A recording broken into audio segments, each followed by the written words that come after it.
Sempat disampaikan bahwa kita saat ini sedang merekrut kurang lebih 2.600 orang asli Papua yang tentunya ini akan sangat efektif apabila nanti pada saat mereka dikembalikan untuk berdinas di Papua diberikan pembekalan. Ini bagian dari komitmen kita untuk bagaimana memberikan layanan pendidikan untuk semua bagi siapapun anak-anak Indonesia dimanapun mereka berada. Kemudian yang terakhir, beberapa hal yang selama ini sudah ada MOU antara dulu masih Kemendikbudristek dan sekarang Kementerian Pendidikan dan Menengah untuk nanti kita tindak lanjuti dengan kerjasama menyelesaikan berbagai persoalan tidak dari hilirnya tapi dari hulunya, dengan misalnya nanti ada program polisi ke sekolah atau mungkin nanti juga penyuluhan mengenai berbagai hal yang menyangkut ketertiban masyarakat oleh aparatur kepolisian dengan sekolah-sekolah yang ada di Indonesia. Tadi juga disampaikan beberapa gagasan untuk kegiatan pramuka dan termasuk dalamnya adalah pramuka Bayangkara juga. Mungkin nanti coba kita eksplorasi untuk dihidupkan lagi, karena kepanduan pramuka dan juga kepanduan yang lainnya ini juga kita perlukan untuk membentuk jiwa Bayangkara dan juga sikap-sikap di kalangan para pelajar ini dengan kedisiplinan dan berbagai hal yang positif untuk masa depan mereka. Kami kira demikian beberapa hal yang tadi sudah kita bicarakan. Setelah ini nanti akan ada tindak lanjut dalam bentuk perjanjian kerjasama atau mungkin juga MOU, karena MOU yang lama sudah harus kita perbarui karena kementeriannya ganti begitu. Dan kemudian nanti perjanjian kerjasamanya akan lebih detail dibicarakan secara table to table antara Kementerian Pendidikan dan Menengah dengan Bapak Kapolri. Demikian yang dapat kami sampaikan. Terima kasih Pak Kapolri. Cukup ya? Cukup ya? Ya.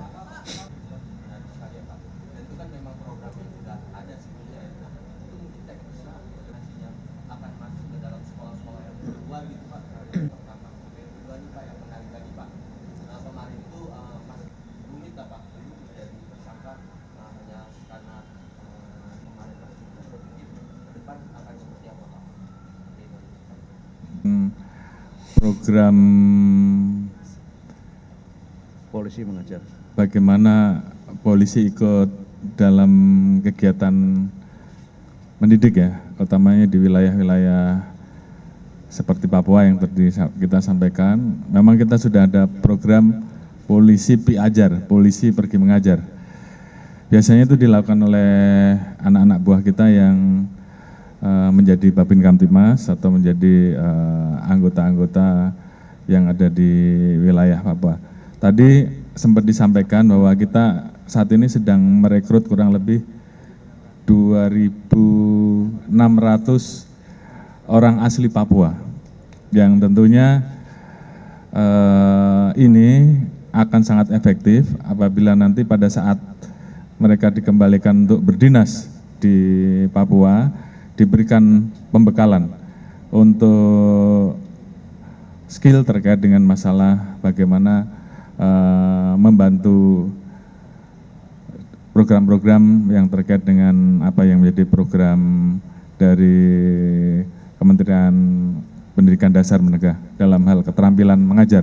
Ini tentunya mungkin akan bisa jauh lebih efektif, dan sempat tadi kita diskusikan juga terkait dengan bagaimana penggunaan dana otonomi khusus yang bisa diarahkan untuk menjadi lebih tepat sasaran, karena memang di sana juga sebenarnya ada tenaga-tenaga pendidik dari orang asli Papua yang juga bisa dibiayai dengan biaya tersebut, sehingga kemudian bagaimana meningkatkan kualitas saudara-saudara kita terkait dengan masalah apa yang dibutuhkan itu betul-betul bisa berjalan. Kalau terkait dengan apa yang tadi disampaikan, tentunya ini yang tadi kita bicarakan di dalam rencana MOU dan perjanjian kerjasama untuk memberikan ruang mediasi atau restoratif justice terhadap pengaduan-kemaduan yang mungkin dilakukan oleh orang tua murid, yang tentunya kita harapkan bisa mulai dengan proses mediasi terlebih dahulu. Karena memang itu menjadi hal yang kita harapkan juga bisa membuat guru juga lebih nyaman terkait dengan program-program yang kaitannya dengan masalah pendisiplinan, dan ini memang butuh sosialisasi pada saat siswa masuk, program pendisiplinannya seperti apa disampaikan ke orang tua murid sehingga kemudian sama-sama bisa saling memahami. Kecuali hal-hal yang sifatnya menyimpang, tentunya hal tersebut tentunya menjadi concern yang berbeda. Terima kasih. Baik, terkait dengan Undang-Undang 20/2003 dan juga Undang-Undang Nomor 14 tahun 2005 tentang guru dan dosen, sebenarnya sudah ada pasal-pasal yang mengatur tentang perlindungan guru, baik secara profesi maupun dalam hubungannya dengan keamanan dan juga jaminan yang berkaitan dengan profesi guru itu. Tetapi kalau misalnya itu dirasa masih belum memadai, memang kalau kita ketemu dengan DPR, itu ada 2 rancangan program legislasi nasional. Yang satu adalah revisi Undang-Undang 20/2003 tentang sistem pendidikan nasional, dan juga ada masuk prolegnas juga adalah revisi Undang-Undang Guru dan Dosen, Undang-Undang 14 tahun 2005. Nanti kita lihat apakah kita cukup memasukkan di perubahan undang-undang ini atau membuat undang-undang yang baru. Kami akan melakukan pengkajian dengan ya memohon masukan dan juga aspirasi dari masyarakat. Cukup ya? Bahwa kita akan melakukan kerjasama, apakah itu dalam bentuk kurikulum atau ekstrakurikuler, untuk melibatkan Polri, memberikan sosialisasi terkait dengan masalah potensi-potensi kejahatan yang bisa menimpa anak-anak di dunia pendidikan. Seperti tadi disampaikan, masalah judi online, masalah narkoba, masalah tawuran, yang mungkin ini juga menjadi salah satu fenomena, dan kemudian hal-hal lain. Dan ini tadi sudah kita diskusikan, nanti akan kita tuangkan di dalam PKS kita. Kemudian untuk hal-hal lain terkait dengan yang tadi disampaikan, terkait dengan masalah ada pengaduan di medsos, akan segera kita cek dan kita tindak lanjuti. Yang jelas kalau memang dia juga menjadi bagian korban atau karena tidak tahuan, tentunya kita akan mengambil langkah untuk bisa memberikan yang terbaik dan memberikan rasa keadilan. Kira itu. Cukup? Oh, gimana Pak? Ada murid yang dia melanggar aturan, dan mohon maaf misalnya mereka yang ada persoalan-persoalan menyangkut asusila dan sebagainya, itu cenderung dikeluarkan. Dan mereka ini kemudian dalam pengamatan kami itu menanggung 2 beban.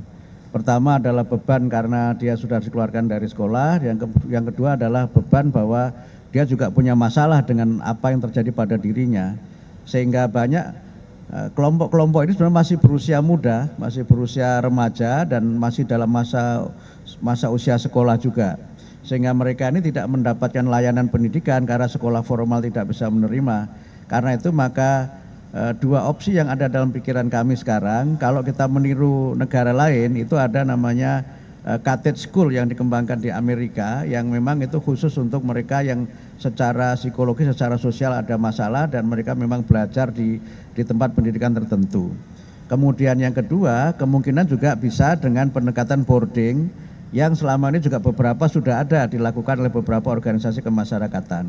Tapi nanti formatnya seperti apa akan kita lakukan kajian lebih mendalam lagi, karena memang kami juga harus memiliki data yang cukup akurat untuk memastikan bagaimana penanganan ini bisa kami lakukan, sehingga mereka yang sudah menjadi korban ini tidak mendapatkan 2 masalah gitu. Seperti dulu kan ada kekerasan seksual yang dialami beberapa murid kan, mereka sesungguhnya korban, tapi kemudian malah dikeluarkan, dan ketika ditampung di sekolah formal itu masyarakat memiliki penilaian negatif terhadap sekolah formal yang mau menampung mereka.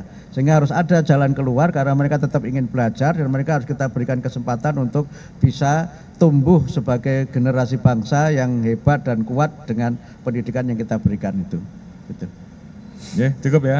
Masih ya, masih.